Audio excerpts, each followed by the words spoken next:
Hey guys, I just want to say thanks for watching tonight. We've got a great show planned. Tonight we're going to be talking about black markets, buyer beware.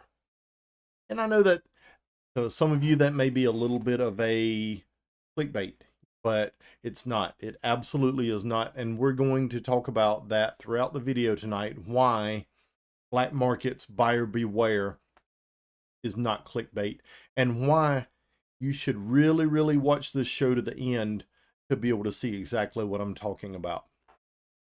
Everyone, I want to ask you if you would subscribe down below. By you subscribing, that helps our channel to bump our algorithm up within YouTube and reach more people. So please, if you would, hit that subscribe button down below. And again, thank you for subscribing and watching this video tonight. For those of you earlier today that were able to catch the Sensible Prepper live show with Don and myself from 12 o'clock to 1 o'clock over on the Sensible Prepper channel, this was a topic that we talked about a little bit, and I really wanted to expand more on what we had talked about earlier today. So thank you again for checking in. Thank you again for watching. And if you didn't get a chance to watch the Sensible Prepper live show earlier today, make sure you jump over there on that channel and check out the live from earlier. Black markets, buyers beware. Let's jump into that right now. My number one point about black markets and buying stuff from black markets is the obvious. You could go to jail. No matter what type of black market or gray market you're buying from, there's the potential that you could be purchasing something that is illegal, something that is stolen, or procured through any other means of nefarious sources, and you could potentially go to jail. Right? That is the number one point tonight that I wanted to make. Now, going from that, there's a lot of black markets, gray markets, and white markets out there that are overlapping one another. And you can buy things from these markets without any potential risk of having problems. Excuse me. So let's jump into that a little bit. Number two, the number one reason that you could go to jail from buying things from a black market is purchasing stolen goods or having stolen goods in your possession. If you buy something from a black market, whether you know it's stolen or not, and you get stopped by the police, they find the item that you're in possession of, and that item is found to be stolen, you could potentially go to jail for possessing that item. It's in most states, possession of stolen property is a crime, whether you bought it through a legitimate source or not.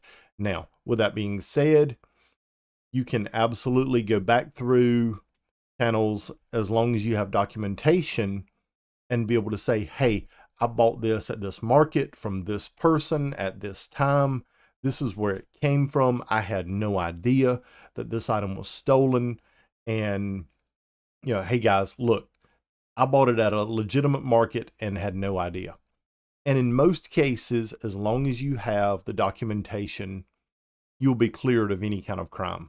But if you're buying items from a market, like a flea market, you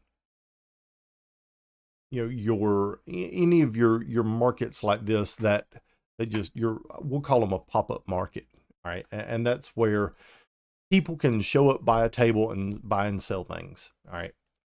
If you buy a product from there, make sure you get a receipt that has the person's name, their contact information, the name of their business, and that way if anything is ever asked of that item that you purchased, that you have a paper trail of where it came from, and you can pass that over to law enforcement to clear yourself from any type of issues.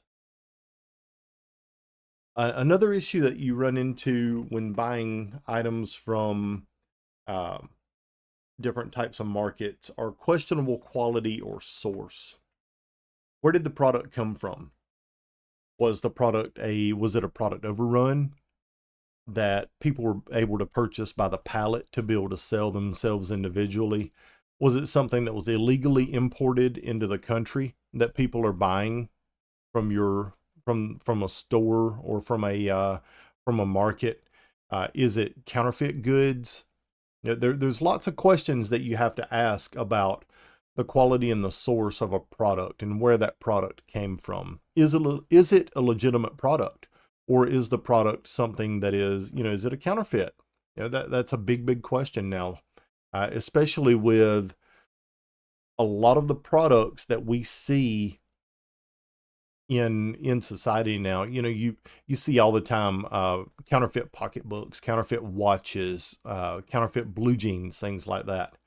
You know, how do you determine if that product is a legitimate product or is it a counterfeit product? Is it a great deal or are you getting ripped off? So you really have to, anytime you're going to some of these markets, you have to know and understand what the product is that you're looking at, how to determine if the product is counterfeit or not, and then make a decision for yourself. Is the product worth buying or is it not worth buying? Another thing to really consider when you're going to different types of markets, open markets, and buying things, are out of date or expired items. And a couple of these are like antibiotics and medications. A lot of open markets will sell prepper supplies, they'll sell medications, they'll sell antibiotics, they'll sell bandages and things like that. You really need to look at the expiration date on those products that you're buying and make sure that those products are still within date. Now, just because a product is out of date doesn't mean that it's no good. Antibiotics that are out of date just means that those products might not be quite as effective as they would have been if they were within the expiration date of the product. They're still good. And if you can pick those up at a great price, hey, I absolutely recommend it, especially for long-term prepper supplies that you're storing up. Because here's the thing, even if you buy, say like an antibiotic ointment, and the antibiotic ointment is good for a year, but you're buying it for your long-term prepper supplies, that antibiotic ointment may end up expiring before you use it. It doesn't mean that it's not any good anymore. It just means that it's not quite as effective. So don't be afraid to buy antibiotic ointments and things like that because of an expiration date, especially if you're using it for prepper supplies. Just know ahead of time that it may not be quite as effective and you may have to use it longer to be able to get the same benefit from it as you would if you were buying fresh antibiotics. The next one is a big one on my list. And this is really for if you're going to like your Jockey Lot, your flea market, your swap meets and things like that, and you're purchasing fruits and vegetables that are already grown, ready to eat. Where did those products come from? They could potentially have harmful pesticides on them. They could have listeria. They could have other bacteria, depending on the type of soil or what they were grown in. Right? If they were grown in human feces or animal feces, which is a great fertilizer, it produces tremendous plants and tremendous plant growth because of the fertilizer from animal or human feces. The problem you run into is the bacteria from that, and that's listeria, as well as several other different bacterias that can contaminate the plant and potentially kill you. So know where the products that you're purchasing, the fruits and vegetables that you're purchasing, before you buy them, know where they came from, and that way you can have an idea of what type of soil they were grown in. If it's locally produced stuff, in your state or area where you're at, generally you don't have anything to worry about. Most people are not using feces as fertilizer, or fertilizer, one of the two. Y'all figure it out. You know what I'm talking about there. But if you're at a open market and you're purchasing fruits or vegetables that could potentially have came from another country, which is very possible. We see it. We've got a local market here in South Carolina where I live that there's a lot of fruits and vegetables that are obviously imported from other countries that are not being sold in the grocery stores. Some of the fruits and vegetables are things that you can't even find in grocery stores, and some of the fruits and vegetables are things that you can find in grocery stores, but they're being sold in an open market. These items may have came from out of the United States, and they could potentially have been grown in human or animal feces, which could potentially have listeria or other bacterias attached to those plants. So be very careful when you're purchasing fruits and vegetables from an open market. Know where they come from. A lot of times you can, yeah, I'm just being honest, you can profile the people that are selling the fruits and vegetables and get an idea of where they came from. Okay. So just be aware that the stuff that you buy could potentially have bacteria on it, and it may not be something that you want to eat raw, and you may have to cook it thoroughly to kill any bacteria that's on that item before you eat it. And then pesticides is another big one. If it's something that's grown outside of the United States and it's being sold in an open air market, you have no idea what type of pesticides have been used on that plant to keep pests off of it so it would grow to maturity, right? So if it's something that's grown outside of the United States, I would be hesitant to buy it just because of the potential pesticides that could have been sprayed on that plant before you purchased it. The next big thing is vet your supplier. Are they a legitimate business? There's a lot of suppliers at open air markets, and these suppliers have a huge range from your white market suppliers, which are a legitimate business. They have a retail license, a business license, they have a website, and they're selling legitimate products, completely open to, and they're paying their taxes, they're doing everything that they're supposed to be a legitimate business. There's also a lot of people at open air markets that are not legitimate businesses. They may fall into a gray area where they're selling items that are legal to sell, but maybe they don't have a business license to be selling those items. Or it may roll over into a black market item where they're selling stuff that was illegally imported into the United States, and there's no type of documentation to support the type of plants and stuff that they're selling or whatever they're selling that prevents it from harming us, being a contaminant or a pollutant, or just a completely illegal item. So make sure you vet your suppliers at these open air markets before you purchase anything from them. Make sure they're a legitimate business and that they're selling a product that is going to be safe and healthy for you and your family. The next one is kind of a broad spectrum. It's flea markets, jockey lots, swap meets. There's a ton of different names for these open air markets. And these open air markets, like I was talking about just a minute ago, have many different types of sellers at them. There are your white market sellers, which are a completely legitimate business. There's gray market sellers, which are maybe they're legitimate, but they're selling a product that they shouldn't be selling, or they fall into kind of a gray area. And then there's your black market sellers, which are selling counterfeit goods, counterfeit items, things that are illegal or should be illegal. So, really pay attention to the people, the person, what they're selling. Ask questions about who they are before you buy things from people at open air markets, and really vet them and make sure that what you're buying is a legitimate item that's going to be good for you, that's going to be healthy for you, that's not illegal, and that's not going to harm your family. The next item is the item they're selling too good to be true? And this is a big one, and we're going to be doing a follow-up video on this from a open air market that's near us. We're going to be looking at some different products that are available at this open air market, and really kind of show you guys exactly what we're talking about. Is the item too good to be true? A lot of times you can go to an open air market and you'll walk by booth after booth after booth that's selling all different kinds of stuff.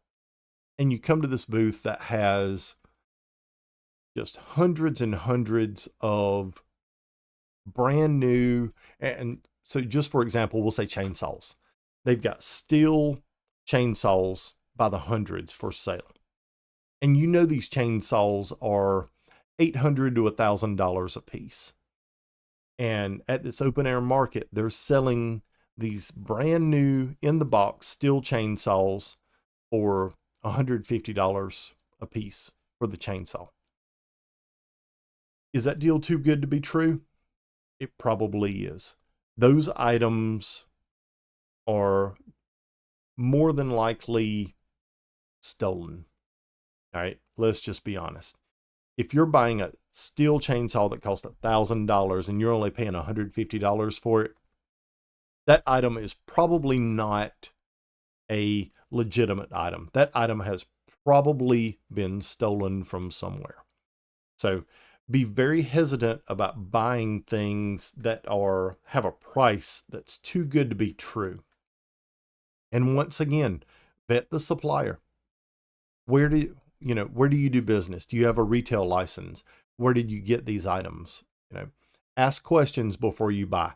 Make sure that you clear yourself of anything before you purchase these items, and make sure that you get a legitimate receipt from these sellers before you buy one of these items. The next one is another big one. Buying firearms, ammunition, or other regulated items at one of these open air markets. Ammunition in most states is not a big deal. California is a different story, but in most states, buying ammunition is not a big deal. You can find sellers that are selling ammunition, and if it's a good price, hey, scoop it up. But if they're selling firearms, rifles and shotguns are one thing that you can sell individual to individual without a license without a whole lot of issue. Handguns are another big deal. If you're at an open air market and someone's selling a handgun, that seller has to be a resident of the state of the open market that you're in. So we're in South Carolina here. If I go to an open market and someone is selling handguns, that person has to be a legal resident of South Carolina to be able to legally sell a handgun individual to individual in our state. Otherwise, it's considered interstate transportation or interstate commerce of firearms, which is a federal offense. Okay. So if they're not from your state, if they're from, say, North Carolina, and they're in South Carolina selling a handgun, that is illegal for them to do that without a license and legally transferring that handgun to you. So be very careful and ask questions before you buy a firearm from someone at an open air market. Check the serial number, the make, the model, the caliber, the serial number. Check all of those things on that firearm and make sure that they're intact, that those numbers are where they're supposed to be, that they haven't been ground off, that they haven't been ground off and replaced with other numbers. Okay.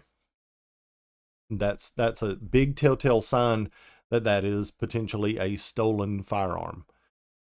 So look at the serial number, make sure the serial number is on the firearm. If you're not sure, Google the firearm. Where is the serial number located on this particular make and model of firearm? And then check it, make sure the serial number is there. Make sure the seller is a resident of the state, especially if it's a handgun. Make sure they're a resident of the state that they're selling the handgun in before you purchase it. This is just to help you prevent you from getting into any type of trouble down the road. And one of the biggest things for me, anytime you're at an open air market purchasing things, negotiate the price. All right. If it's an open air market seller, the price that they have on an item is not the selling price. It's the starting price. Okay. Make sure that you negotiate the selling price.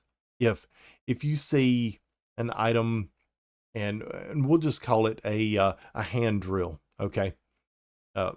Manual hand drill, antique, and they're asking $50 for it. Offer them $25 and negotiate from there. All right. Don't pay the retail price that they're asking for that item. Always, always, always, always negotiate the price. Get the best possible price that you can to make your dollar go further at any open air market that you go to. The best advice that I can give you guys tonight. I love going to open air markets. It's one of my favorite things in the entire world to do. You can find tremendous deals on things. You can find things there that you can't find in any retail store across the country, right? But when you go to an open air market, whether it's in the United States or any other country, the price that they ask for that item is their starting price, right? You set your own starting price to negotiate the final price for that product. Make sure you do that. Don't get taken advantage of at an open air market in the United States or a foreign country, okay? Make sure that you know the value of the product that you're bidding on or that you're negotiating for, and always negotiate low. Don't just walk in there and they say that, oh, okay, they want $50 for that drill, pay them $50 and walk off. Okay. Negotiate the price. Get the best possible price that you can and make your dollar go as far as it can possibly go at any open air market. I enjoy that. The negotiating part of going to an open air market is part of the fun of it for me. And I truly enjoy negotiating prices at open air markets. My wife, I get the perpetual eye roll from her. You know, she's like, oh, here he goes again, you know, but I enjoy that. That's fun for me, negotiating the price on an item. And she appreciates what I do because it helps to stretch our dollar further. So make sure that you negotiate the price of any item when you go to an open air market. One of the big things you want to do when you go to an open air market is have a goal. All right. Are you looking for a great price? Are you looking for a great product? Are you looking for a great deal? All right. Have a specific goal when you go to an open air market. Don't just go there to browse around, walk around for a couple of hours looking at things. Go there with a goal. Right. Maybe the first time you go, you just go to browse and look and see what's there. But my goal anytime I go to an open air market is I'll have a specific purpose for going there. I'm looking for 5 different items, right? And I have a list of items that I'm looking for when I go to an open air market. And I'll walk through the open air market and I'll look for those specific items that are on my list. And a lot of times, if I don't see those specific items that are on my list, I leave without purchasing anything, and that's okay. The good thing about an open air market is every time you go, there's going to be different things there. There's going to be different suppliers there, and there's going to be different products there. So if you don't see what you're looking for the first time you go back again the next week. You know, one of our local open air markets that I go to a lot is only open once a week. And I'm going tomorrow, and I'm going to be shooting some video while I'm there to show you guys what I'm talking about with a lot of these things. But make sure when you go to the open air market that you have a purpose for going there. Your purpose can be just to scope it out and see what's available and give you some ideas maybe. But make a list before you go and buy. That way you can do your research, know the value of the product, and know how much to negotiate the price for. Next item on the list is look for specific items. Are you looking for medical gear? Are you looking for animals for food? Are you looking for plants? Are you looking for tools? Are you looking for prepping supplies? Are you looking for home goods? Whatever. All of this you can find at an open air market. And know when you go to an open air market that like I was talking about before, have a purpose when you go, have a plan. It's easy to say as a guy, you know, when I go to the grocery store, I have a very specific list of things that I'm going to buy. I go in and it's boom, boom, boom, boom, boom. I check those items off my list. I put them in my cart. I go to the register. I check out. I leave. A lot of people, when they go to the grocery store, they walk in and they're hungry when they go to the grocery store, and they go down the bread aisle and they get bread, and they go down the snack aisle and they're like raking snacks into the buggy. And you know, you spend a lot of money that you don't necessarily need to spend. Okay. If you go with a purpose, whether it's a grocery store or an open air market, when you have a purpose, you bring home the things that you need and not the things that you want. And that's a big thing, especially at open air markets. Always try and buy things that you need. If you see something at an open air market that you want, weigh it heavily compared to your wants and your needs. And only buy the want if you can get an exceptional price on it, if you can negotiate an exceptional price. Otherwise, only buy the things that you need. All right. Make a list. Know before you go what you're going to buy. And this is one of those things I was just talking about. When I go to the grocery store, I know item for item what I'm going to buy. I'm not going to the potato chip aisle and getting 6 different kinds of potato chips. I'm not going to the junk food aisle and getting 5 different kinds of candy bars. I'm going into the grocery store and I'm looking for a very, very specific item or items. And that's all that I'm buying. That's all that I'm spending money on. And your open air market is the same thing. Be very intentional and be very specific about what you're looking for and what you're buying. And only consider something else if it is a exceptional value. And then once you find something that is an exceptional value, make sure you vet the person that you're buying from and get a hard copy receipt with their name or the name of their business, their contact information, and everything about them, where that product came from, in case anything ever comes back down the road and that product was stolen or illegal. You can hand that over to the police and say, look, I had no idea. This is where it came from. I bought it at this open air market. Don't impulse buy. This is one of the biggest things that I see people make a mistake with. And this is, once again, whether you're at the grocery store, clothing store, open air market, doesn't matter. You're walking around and you see something and you're like, oh, I've always wanted one of those. And that's a great price. You grab it and you impulse buy it. You either overpay for it, or maybe it's counterfeit or whatever. Don't impulse buy anything. If you see something that you're like, oh, that's cool, I want that, get the person's contact information so you can reach out to them down the road and make sure that it is a good buy. But don't just buy it right there on the spot. The only exception to impulse buying that I can say is if you find gold or silver at one of these markets, that is a great buy. All right. I met a woman at one of these open markets a couple of years ago, and she was selling a bunch of silver coins. And she wanted face value for the silver coins plus a few dollars. And I bought a bunch of silver coins from her at face value plus just a few dollars.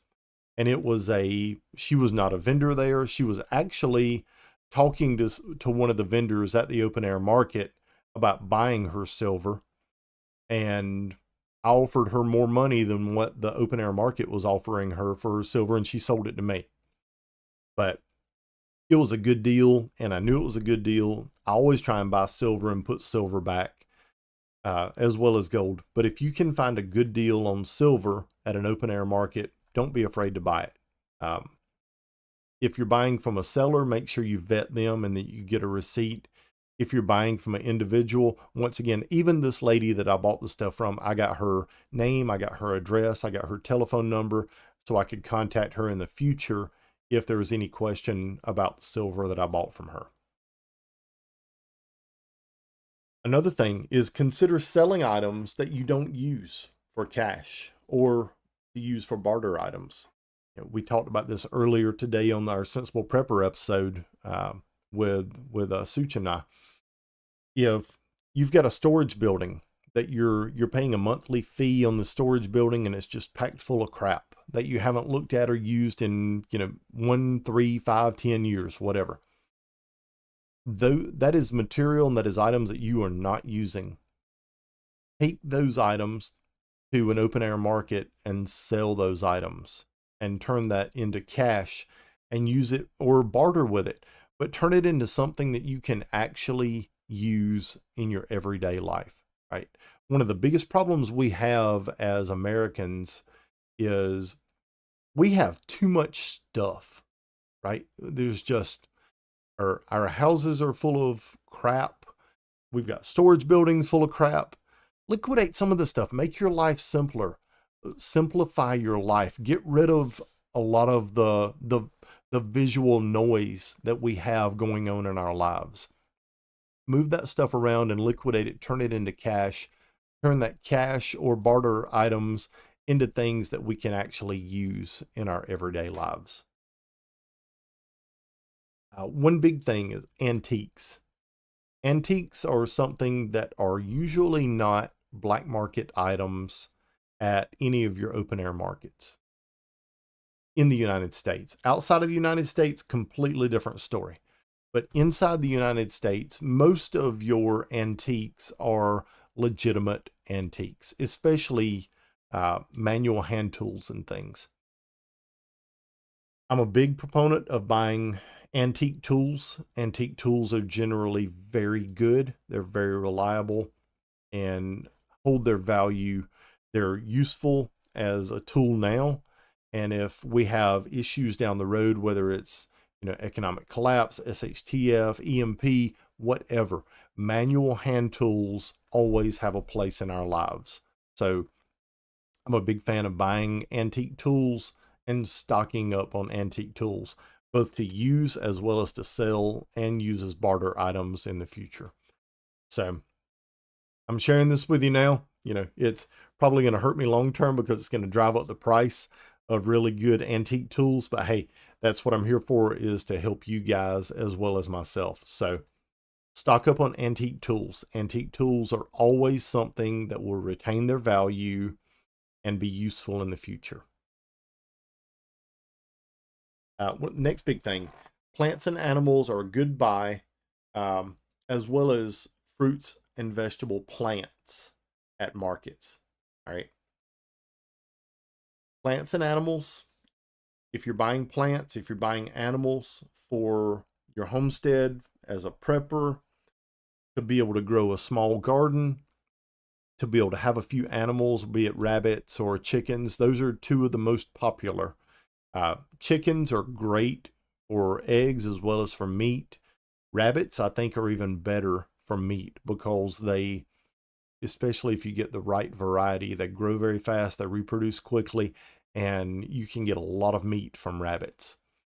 But don't be afraid to buy those at an open air market and bring them home and add those to your animals.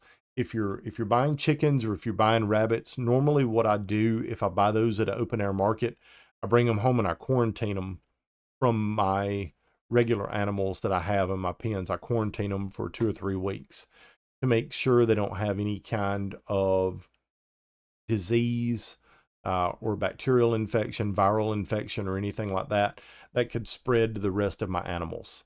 So keep them quarantined for a couple of weeks before you introduce them to your rotation of animals. Same thing with plants. If you buy plants at an open air market, separate and quarantine those plants from your other plants for a couple of weeks. That way, if there's any kind of blight or bacteria or anything that's on those plants, you don't cross-contaminate that with your other plants that you're growing, that you're currently eating. And look at plants very closely before you buy them. Make sure there's no kind of spots on the leaves or the stalks. If there's fruit on the plants, make sure the fruit looks really healthy, that it doesn't have any kind of blight or anything on it. And really look at those plants very well before you buy them. Same way with animals.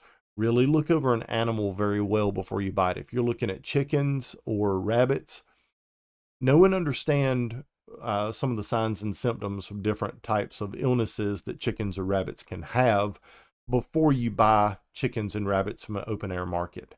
And if you do decide to purchase them, segregate those animals from your current animals that you own for a couple of weeks to make sure they don't have any type of symptoms before you integrate those animals in with your current animals that you have.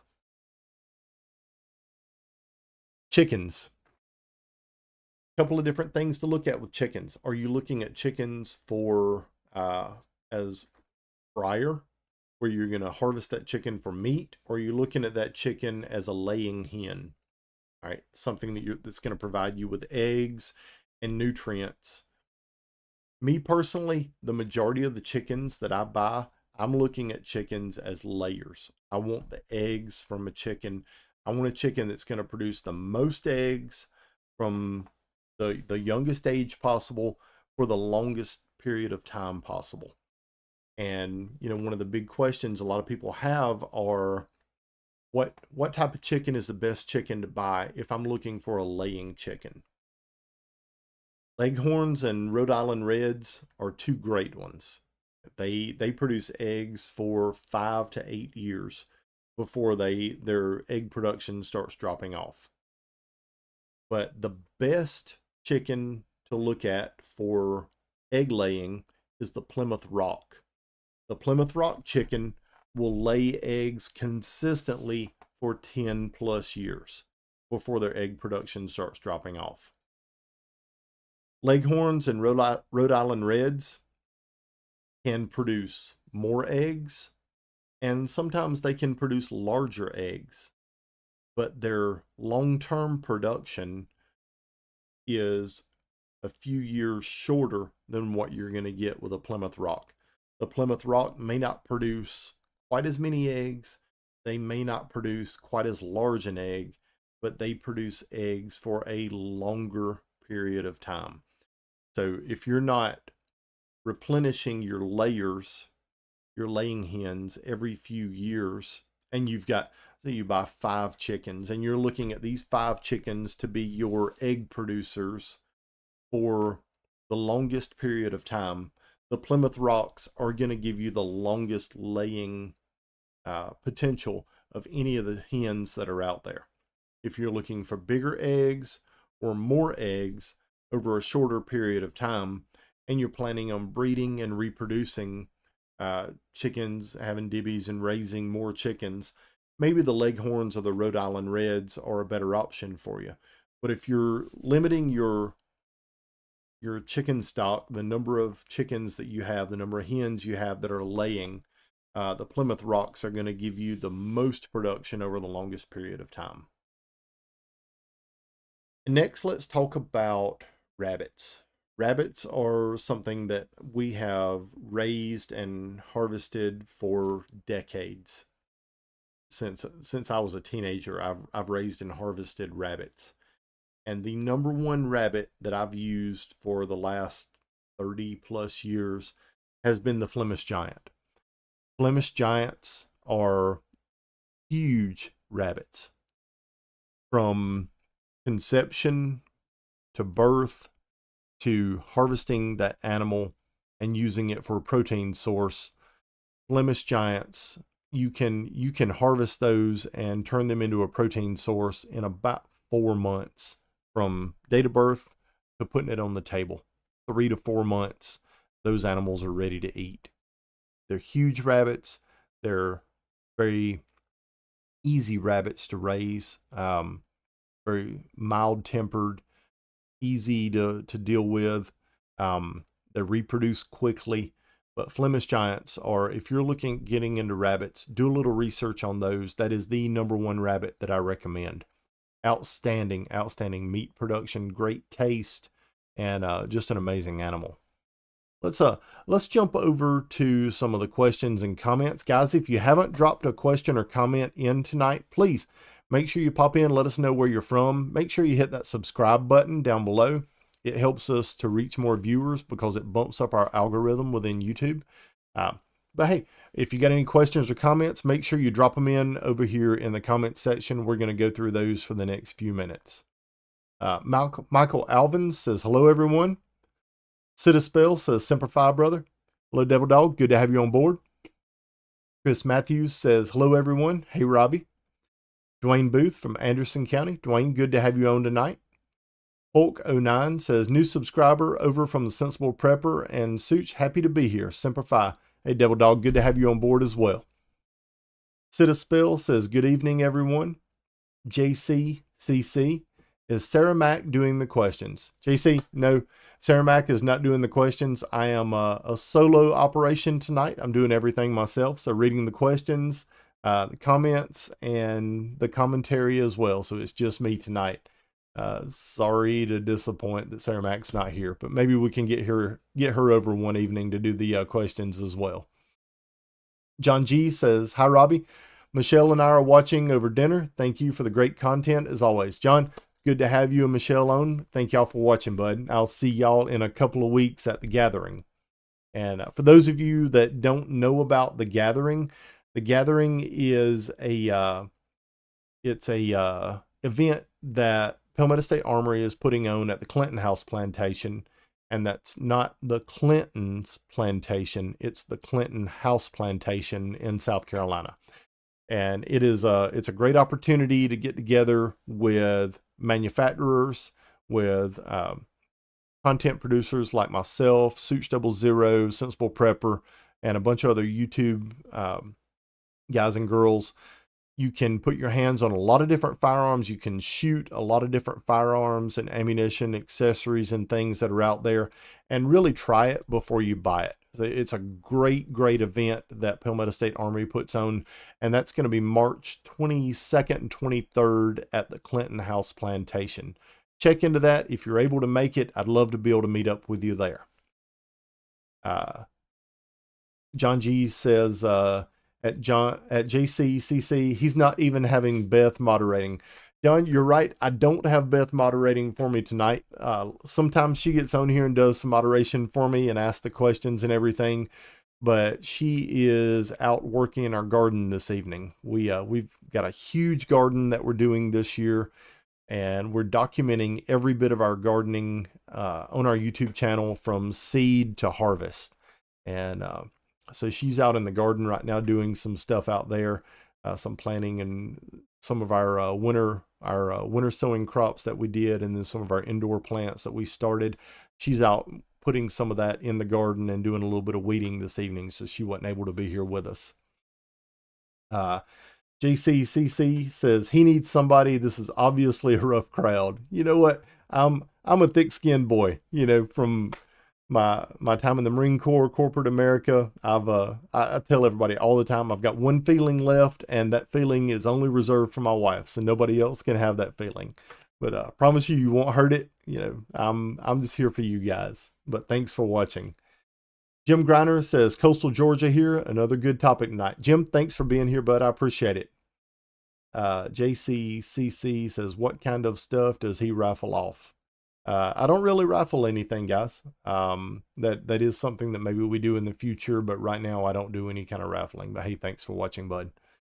Chris Matthews from Saluda County. Hope everyone is having a great week so far. Chris, thanks for being here tonight. I appreciate it. Devil Dog Prepper says, hello, chat, and Semper Fi, Robbie. Semper Fi, Devil Dog. Glad to have you on tonight. User Bree and Car Dude, late but here. Hey, glad to have you here, bud. I'm a huge car guy, big into racing. For those of you that don't know, my youngest son races go-karts, and he has his own channel. If you're big into racing, check out Sam Wheaton Racing. We've got a lot of racing videos and stuff over there. But you know, another part of my life that is maybe not that I don't showcase as much on my my YouTube channel, but my youngest son is big into go-kart racing and does very well with that. So if you get a chance, check out his channel, check out some of his racing stuff. Chris Matthews says, I used to do pastured pork farm to table. Just because it's USDA organic doesn't mean there weren't chemicals involved. You're spot on, Robbie. Got to do your research. Yes, absolutely. Any meats or any fruits or vegetables that you buy, make sure you do your research on the meats, fruits, and vegetables, where it's coming from and what's been put into it. One of the big things we were talking about earlier, if you go to the grocery store and buy your meats, look at the label on the meat before you purchase it. A lot of times there is an ingredients list on the meats that you're purchasing, and it's not just meat that's in there. There are preservatives that is in there. There's this pink slime that they've been talking about for months on the news that's in your meat. Excuse me. I highly recommend any meats that you buy, you purchase those meats from a local meat market, or even better, from a local processor. That way you can get your meats and know exactly what's in it. We try and buy our meats either as whole chickens, whole cow, or whole pork. A lot of places you can buy a half a cow or a half a pig for your deep freezer. And then you know exactly where your meat's coming from. Our beef supplier that we use, they grow their own beef on their farm. They process their own beef on their farm, and it is literally farm to table. We can get grass finished or grain finished beef from our beef processor, and I know everything that that animal has ever had put in its mouth before I purchase it. So really do your research and really question the meats that you buy at your local grocery store, because a lot of times what you're purchasing may not be exactly what you think it is, especially if you're buying from one of the big box stores. Mr. and Mrs. J says, what's up, Rob? Mr. and Mrs. J, glad to have you on tonight. Follow up with them. What's up, fellow from California, my fellow preppers? Mr. and Mrs. J, him and his wife are stuck in California, and hey, glad to have you guys on tonight. And I feel for you with everything y'all have to put up with out there in that state, and I hope to see some changes in California over the next few years. Said, I see my phone is deciding what I'm trying to type again. Whatever, you know what I meant. Yes, we all know what you meant. Glad to have you on tonight, you and your wife both. Larry Cap says, I'm late, but I'm here. Larry, good to have you on tonight. X-Man, hello, just got in here. X-Man, good to have you on tonight. Mr. Boone from North Georgia says, late to the show, been at the grandkids' house. Hey, bud, I understand. Family first, always. I'm glad to have you here. Robert Picard Jr., Rob here from Raleigh, North Carolina. I appreciate what you're doing. Rob, thanks for watching tonight, bud. I really appreciate you being on. Jamie Bell says, howdy. And Mr. Boone says, I love watching Sam's racing videos. Guys, if you haven't had a chance to check him out, Sam Wheaton Racing, make sure you pop over there, check out his racing channel, and hit a subscribe button on it. We try and put content on there pretty regularly. We've got some stuff from the last couple of weeks that we're uploading and putting over there in the next few days. But if you're into racing, it's great content. And yeah, Sam is a great kid. He just turned 15. He's 6'1" and 200 pounds. He's just a big little kid like me, and just loves life. But if you get a chance, check out his channel. Guys, that is my list for tonight. Thank you all for the awesome comments, and thank you all for watching. I really appreciate everyone being here. Once again, make sure you hit that subscribe button down below. By subscribing, it helps to bump us up in the algorithm with YouTube and helps us to reach more viewers. We've got our YouTube live every Tuesday from 6 p.m. to 7 p.m. Make sure you set a reminder. And we'll always have the link up ahead of time, so you can click on that. Guys, thank you all for being on tonight. Thank you for watching. God bless you, and we'll see you